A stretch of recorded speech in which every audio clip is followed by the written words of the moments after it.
Hi you guys, welcome back to my channel. I feel like a fucking child right now. What the fuck? Because I literally am a child. Today I wanted to talk about life in my bed. Today I want to talk about career and the fuck that job culture. So I just wanted to go through how many jobs. I was talking to my grandma the other day and she was like, how many jobs have you had? Like 20? And I'm like, wow, that's such a great question. I wonder how many jobs I have had. So yeah, I want to go through my career journey with you guys, like from my first job to where I am now, and then also talk a little bit about the fuck this job, fuck that job culture, which gets increasingly popular as the age groups come about. So like people born in like the 50s and stuff, they obviously cared a lot more, they had a lot more responsibilities. In their defense, a lot of them were like married by 20 with 3 kids and had like bills and all these responsibilities to take care of, and you know, they went through those things so we could become the fuck that job culture and say fuck that job and quit as many times as we want to.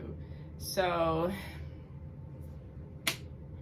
let's start from the top. My first job ever, I was 16 and it was at McDonald's, like everybody else. Yeah, I was there for like maybe like a year or something. I was there for a minute. Like I built relationships and stuff. Actually, one of my friends that I met there used to do his dreads.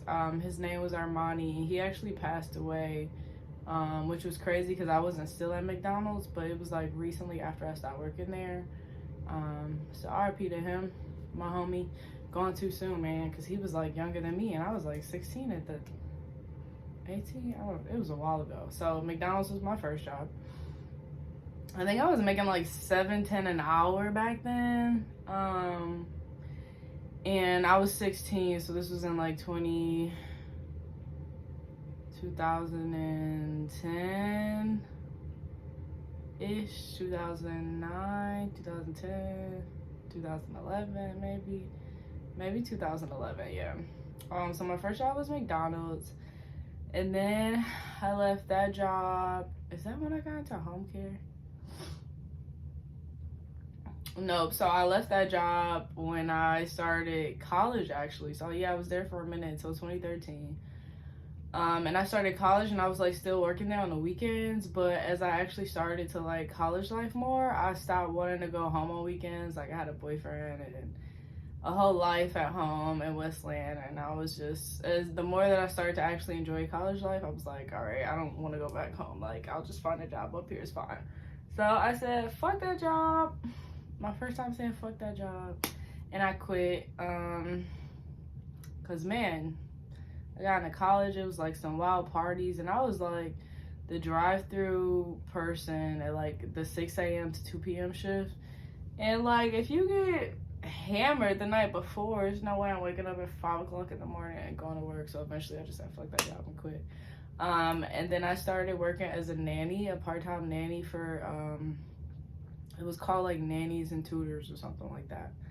And I would pick up like random shifts to watch people's kids, which was interesting. My like freshman year roommates, they took me for the interview.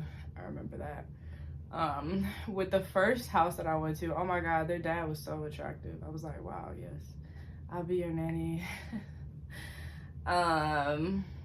But yeah, that was cool. It was like 2 little kids that I watched, but they were actually pretty mature. So I really just sat there and watched like How I Met Your Mother, and that was how I got into it because I think they were watching it, so they like put me hip, and then I started loving How I Met Your Mother. Oh, shout out to my new phone, because this camera quality is like bomb, low-key. I don't know how it's gonna translate, we'll see. But yeah, so then I was a nanny for a few different places, and it was really like pickup shifts. After a while, I didn't really have anything consistent. It just kind of faded away. So yeah, I started working there, and then I started working, well, low-key, okay, so this all happened freshman year of college. And then I got out of school, and I went back home for the summer. So I got a job at the Kroger's up the street from my house. And I think I got the job just so I could have money for my birthday, honestly. I was there for like 2 weeks, maybe a month at the most. Before I said fuck that job, which was low-key cool which is so crazy because this other guy, Oliver, that I went to high school with, I got to work with him. We only worked together like 2 shifts. But he was cool. That was my fucking homie, bro. But he passed away too while I was in college, which was crazy. So yeah, I am happy that I got to work with him before he left this earth. That was fun. We were both like, fuck this job, bro. So yeah, then I left there. I left Kroger's, which I literally don't even like going to Kroger's anymore because of it. Like sometimes I will now that I'm not as scarred, but like it was just horrible. Like the bathrooms were gross and they would try to make me clean it. And I'm like, nobody's cleaned these bathrooms in years. And you think I'm about to sit here and clean these? Like, no. And pushing carts, like, that's why even now to this day, like whenever I go grocery shopping, I'll always push my cart to the front because it's so much work to do. Like, it's a lot. It's a whole workout. And it's like, you're literally not getting paid. I wasn't getting paid more than $8. Maybe 9, but not a lot. So I left that job after like a month. And then I started working at home care, which was cool for a minute. Because I think I was still like living, the first semester of my sophomore year, I was living at home and commuting because Eastern was just like a 15-20 minute drive from my house. So I was doing home care for a few different houses. I was with this one older guy. He was in a wheelchair, so he just like stayed in bed for most of the night. Because they had me on midnight shifts, which I was fucking horrible at because I would fall asleep. I'm not gonna lie. Knew it wasn't the job for me. But I ended up leaving his home. I don't remember how. They just transferred me over to these 2 older ladies' home. They're like apartment. And I was chilling in there, but I was still on midnights. And, yeah, it was just kind of crazy because one of the ladies, she was like 6'2" and like a fucking linebacker, bro. Like, she was big. And they said that she had like a eating disorder or like a compulsive eating disorder. Or I don't know how you say it, but like she was like a midnight snacker. So like if she gets out of bed in the middle of the night, just tell her to go back to sleep. So I'm like, okay, just like crossing my fingers, hoping that this girl do not get out of bed while I'm there trying to count the pills. Oh shit, my bad. Really, just hold it together for me, please. Let's just not. It's not even angle right. So yeah, she got out of bed one night, and it was funny too because my sister was like there first. She was working home care for a minute, and she was on midnights too that night. Actually she got off at 8, but I was there, and I called her because the girl got out of the bed and like she went to the fridge to eat, and I walked over there and I was like, hey, go back to sleep. And she was like, no. So then they told me to just like pat her hand, so like pat her hand, and then she like tried to push me back, and I'm like, fuck this shit. So I called my sister, and like she came over and I like got her to go to bed. But yeah, I feel like I ended up getting fired from there because the lady said that I didn't do no work, which she was partially correct. She had so many fucking chores. It's like this house, I'm not cleaning this house. I'm not cleaning this house. I'm sorry. I know I'm literally getting paid, but like I just wasn't doing it. So yeah, I think I ended up getting fired from there. And then what was next? I think I might have did nannying for a little bit longer. Oh, I think this is when I did, wait, so where am I at? McDonald's, Kroger.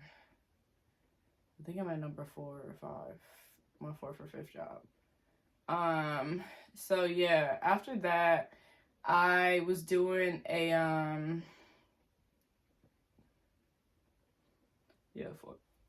after that, I was doing a, what do you call it? A call center at Eastern. They had like this call center where we would call, like the alumni and stuff, which is crazy because like I'm an alumni and I've never gotten any calls. I don't know what's said about like if they stopped or what. But yeah, we would like basically call donors and people and like an alumni and ask them to donate. Which was interesting. Me and my friend Sam, we had worked that one together. That was cool. But it was only like a few months long. That was it. So yeah, that was my 5th job. And then after that, I got hired at Joe's Crab Shack. So that was my 6th job. I got hired in as a host on Valentine's Day. It's fucking crazy. But I was making such insane money. Like the restaurant industry is really where I advocate for people who like don't want to work a lot of hours, but you want to make money, and you want to make money like the same day, like walk out with tips, walk out with cash, walk out with fucking money. That was literally like, I probably wouldn't even have left if they never closed down. I told myself I would be a server like until the day I was so rich, and like my time was just so consumed that I had no time to pick up shifts. I said I would stay on pickup only for the rest of my fucking life, because it's just so easy. You go and make $200 for the night, like who wouldn't? So yeah, I started at Joe's. That was my 6th job. But that summer I had applied to go work at Cedar Point with my roommate because she was like a Cedar Point advocate. So I went down there for a summer. But like an idiot, I took my high school ex back and we ended up going down there together, which low-key I feel like that's why I stopped working there, because he like got fired or something weird happened and he stopped working there. So like I just quit and went back home, which I mean, I don't regret anything. That was my 7th job. Like it was cool. I was the call center. I was in the call center there too. So I was at Hotel Breakers. And I would like make reservations for all the properties, all the Cedar Point properties. Whether they wanted to stay at like the cabin at Hotel Breakers or wherever. And it was cool. They had like a Starbucks in there. So I always had some fucking Starbucks. And it was a lot of people who like went to my college that also went to Cedar Point for the summer. So it was like cool having people there that I knew, but like it was kind of like it was still college life during the summer, which is what I liked about it. But the dorms were very like disgusting. But my standards were a lot lower then, even though I really didn't like it. My standards were a lot lower. So yeah, he got like fired or quit. So then I ended up quitting, and then I went back to Joe's because I told them I was just like going for the summer anyways, because Cedar Point is just like a seasonal thing. It's not really all year round. So I just left and went back to Joe's. I ended up making my way to server, and then I ended up making my way to bartender by the time I left there. And I was there for like 3 years maybe. It was a while, but like I was making so much money. But I did see like the shift happen from like when I was a host and like everybody in there was making fucking bank to like when I was a bartender, and it was like you had to be a bartender with 3 booths and work a double shift to like make $200-$300. So I definitely saw the decrease, and they ended up closing that one down. So we all basically got fired. And I went on, I was gonna get a job. My mom was like, just go on unemployment for a while, you know, focus on school. So I did it. That shit was fun, like not working but still getting paid. Like unemployment is really the shit. So yeah, this is at job 7. Then I started working there, and then I started working at Ann Arbor City Club. It was like this rich, older white lady, like country club basically. And I was like a server there, and it was okay. Like we got paid more hourly, but we didn't get tipped that well. And as a server, if anyone is served or like bartending, you know that it doesn't even like, I would rather not even get paid hourly. That way I can keep all my tips and not like people tip me, because people tip you a lot more than like the industry will pay you to be a server 9 times out of 10. So I wasn't making a lot there. I was there for like 3 months, and then I went to, so this is job number 8, and then I went to this Greektown casino job fair just to get like a random job as a server or bartender. But I ended up talking to somebody when I was there, and I told them like I was in school for marketing and PR, and they were like, oh my God, we need some help on the marketing team at Greektown, which was really fate, honestly. So yeah, they had offered me a position. I was making like $13.33 an hour. Was it 13? or 14. I think it might have been 13, and at the time that was like a lot of fucking money to me. I'm like, damn, wow, I'm really up here. Was it 13? Yeah, it's probably about 13. Yep. So yeah, they had offered me a job on the marketing department, which was cool. And I was still like at the city club at the time. But like my last weekend, I was gonna put my 2 weeks in, or you know, stay there and try to. But like my last weekend there, I woke up with like the worst cramps ever, and that's when I said fuck that job, and I called and I was like, hey, I'm not coming back ever. And then the next week I had started at Greektown, so I definitely did them dirty. It was this one guy there, he was super cool, and I felt bad because we were both into music and he was a tourist. But yeah, I know he was mad when I just called off and left him. It was like 2 birthday parties or something that day. He was so mad. And us tourists, we hold grudges forever. So yeah, I've never heard from him since. But yeah, so I started at Greektown. This was my 9th job. And it was fun for a while. It was just very dramatic. Like I was in the marketing department, and so we gave out like the raffles, the free shit on the weekends. And yeah, we basically were like where they had the games and all of that. I don't even think they have that department anymore at Greektown, because every time I go to the casino, there's nothing there. It's just wall. So I don't even think they do promotions for real, unless they just moved it. But yeah, it was cool. It was some nice like actual marketing experience. It was my first job where I got actual experience from it, which was cool. But it was just so crazy because we were the smallest team at Greektown, but we had the most drama. And like I went through a bipolar manager, and like my whole team conspired to get her fired, which I was down for because she was like fucking with me. Like I was finishing my last semester in college. I had to do like 3 summer classes, which were just one-time classes. But like she wouldn't even give me the days off to do that. So like my mom had to go and take my yoga class for me. Shout out to my mom. She definitely passed. Go you, mom. I'm proud of you. And yeah, she was crazy. So I was happy when she was fired. But then like my coworkers, they were just like power hungry at that point. They're like, yeah, no, nobody's gonna be in charge of us, da da da. And it was just so dramatic. And I was like, I'm sick of you niggas. And then the guy, which was a black guy, he told HR that I said that. And they asked me, and I was like, yeah, I did say that. Like, what? I'm sick of these niggas.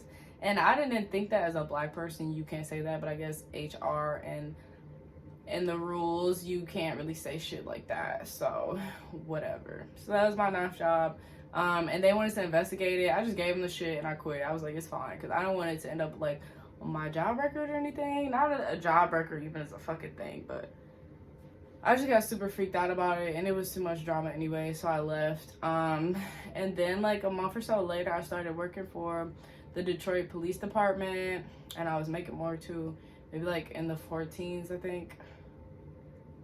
And yeah, it was such a weird role. Like my mom works for DPD and DFD, so she definitely wanted me to have that job so bad.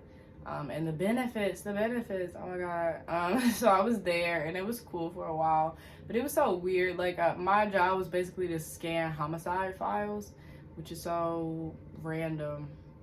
So this was my 10th job, and I mean, it was cool for a while. I honestly didn't mind the dead people, but like my manager became such a bitch, and she was just so negative and like passive aggressive. Like it was just me and her in a room, and she would literally email me shit just to say like she put it on record that she emailed me. Like it was too fucking much.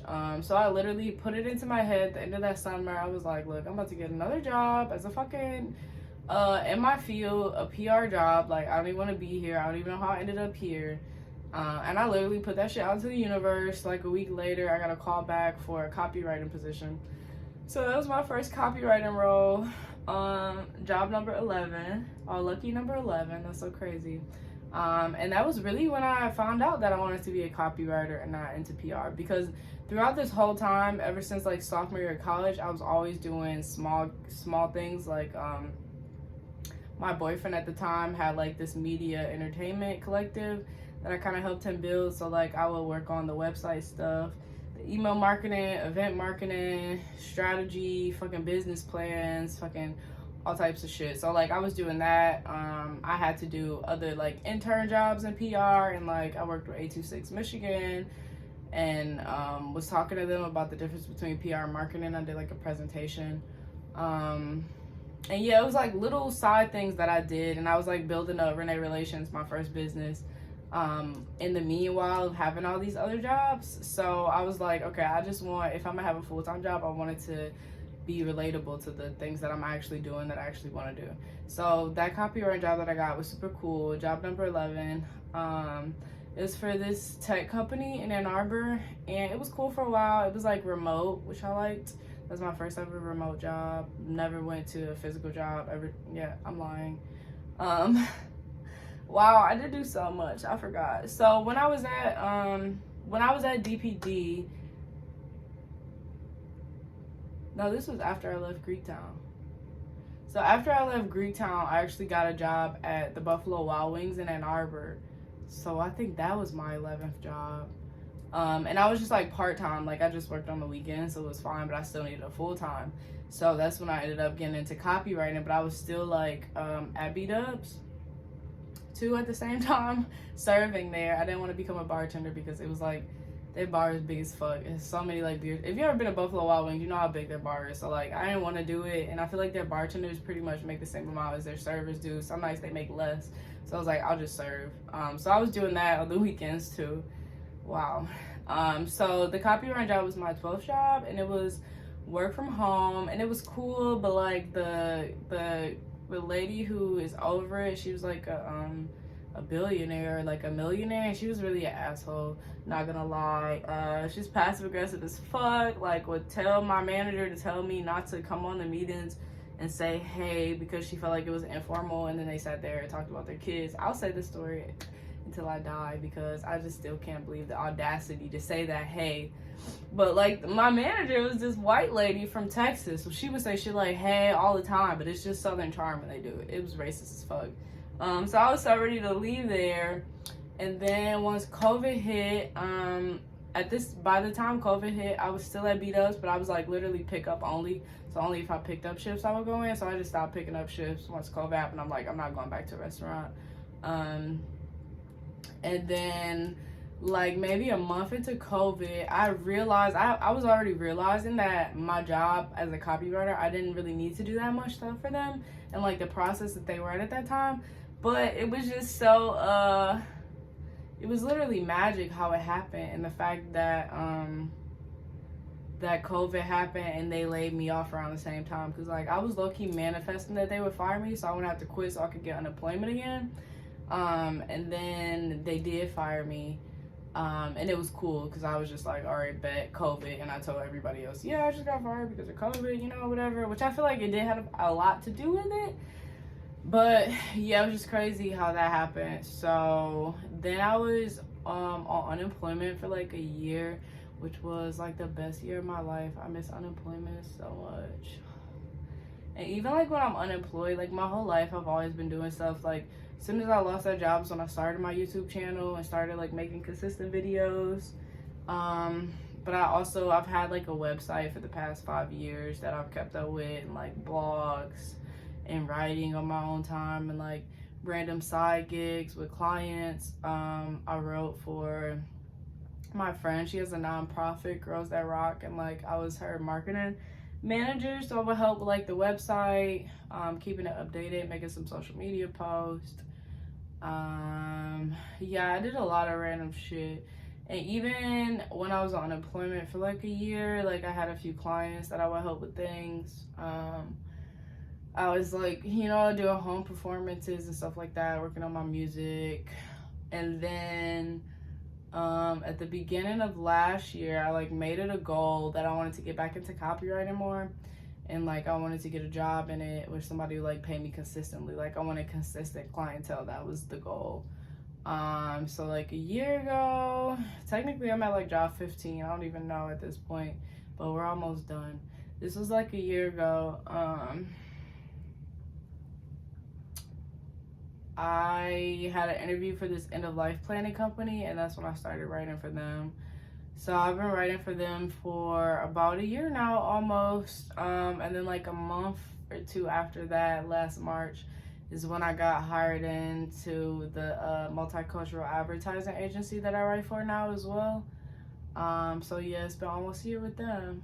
And yeah, so I think I'm at about like 16, 17 jobs deep into my life. And I would just say that it's always another job out there. So fuck that job is a real thing.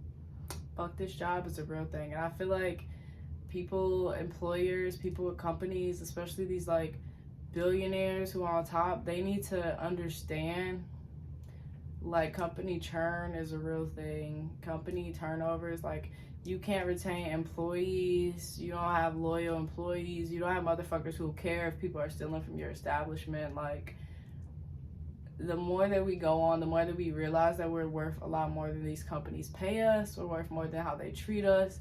And a lot of times it's people at the top that are doing a lot better than us. And like, you don't have to save the world around you, but you can be better to your fucking employees. And if you aren't, they're gonna quit. Just fucking quit. Fuck them. Fuck them. Fuck them. Fuck them. They should care more.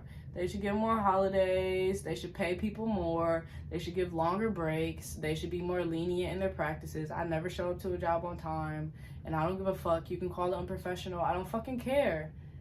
Unless you're God, and even God knows me. God knows I'm gonna show up late too. Like, God gonna show up late too. Shit.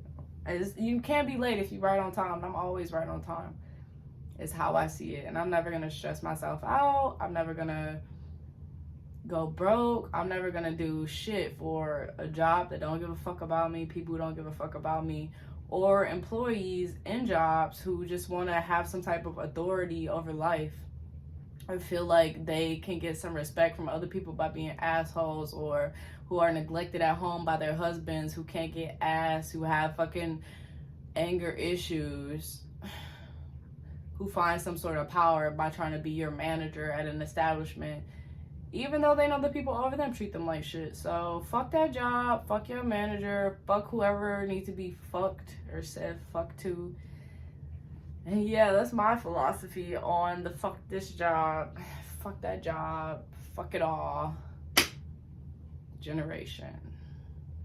Ooh, y'all remember like that part of Mean Girl? All right, I'm going to bed, y'all. Love y'all. Like, share, subscribe, hit the notification button. Let me know y'all fuck this job stories. I want to know.